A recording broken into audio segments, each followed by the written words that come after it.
चुके हैं voice of MP से। मैं आपके साथ सिमरन। चली जाने थी इस वक्त की एक और खास अपडेट। कोरोना वायरस संक्रमण की जो दूसरी लहर है वो फिर से उतार पर है। जी हाँ, लेकिन केंद्र सरकार ने डेल्टा प्लस वेरिएंट को लेकर चेताया है। नीति आयोग के सदस्य डॉक्टर वीके पॉल ने कहा कि कोरोना वायरस का नया वेरिएंट 2020 के मुकाबले ज्यादा चालाक हो गया है। जी हाँ, पॉल ने कहा कि दूसरी लहर में डेल्टा वेरिएंट की भूमिका बड़ी रही। वहीं इस वेरिएंट में अतिरिक्त म्यूटेशन देखा गया है। जी हाँ, इस वेरिएंट में अतिरिक्त म्यूटेशन देखा गया है और जिसे डेल्टा प्लस कहा जा रहा है। उन्होंने कहा कि इस स्ट्रेन की पहचान करके ग्लोबल डाटा सिस्टम को सौंपा गया है। इस स्ट्रेन को मार्च से यूरोप में देखा गया और उसके बाद 13 जून को इसे सार्वजनिक किया गया।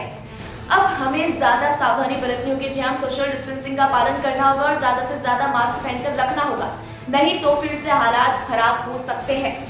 जी हाँ, केंद्र सरकार ने बताया कि कोरोना की दूसरी लहर में 3.05% बच्चों को कोविड संक्रमण हो, जबकि पहली लहर के दौरान 3.28% बच्चों को कोविड संक्रमण हुआ था।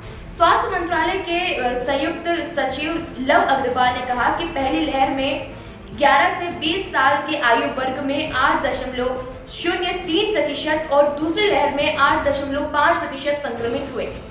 जी वहीं स्वास्थ्य मंत्रालय ने कहा कि दूसरी लहर के दौरान कोविड के 11.62% मामले 20 साल से कम उम्र वालों में देखने को मिले, जबकि पहली लहर के दौरान ये 11.31% था और संक्रमण दर में 78% की तीव्र गिरावट है। जी हाँ, सरकार ने कहा कि कोविड के मामलों की साप्ताहिक संक्रमण दर में 78% की तीव्र गिरावट देखी गई है और ये दूसरी लहर के दौरान 4 से 10 मई के बीच 31.4% थी।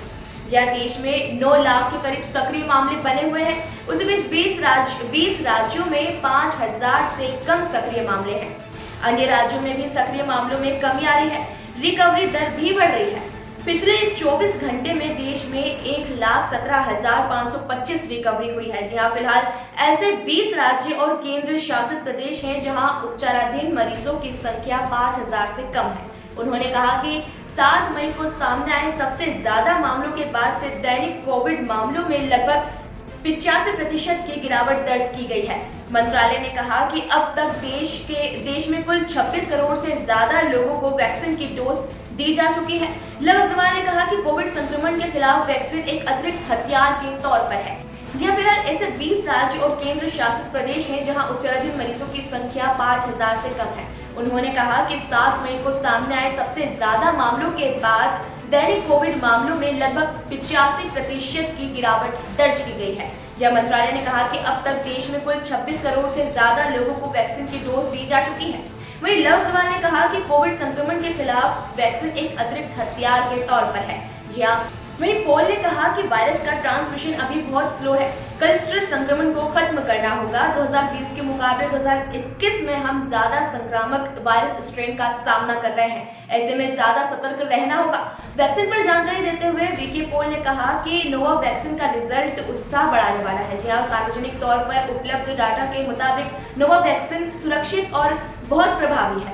इस वैक्सीन का निर्माण भारत में भी होगा और क्लिनिकल ट्रायल चल रहे हैं और अपने एडवांस स्टेज में है।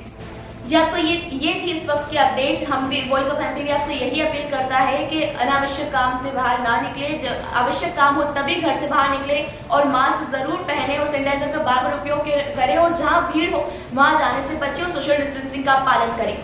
तो ये थी इस वक्त की अपडेट। ऐसी हर छोटी से बड़ी अपडेट्स के लिए लाइक, शेयर और सब्सक्राइब करें हमारे YouTube channel voice of MP को। जय हिंद, जय भारत।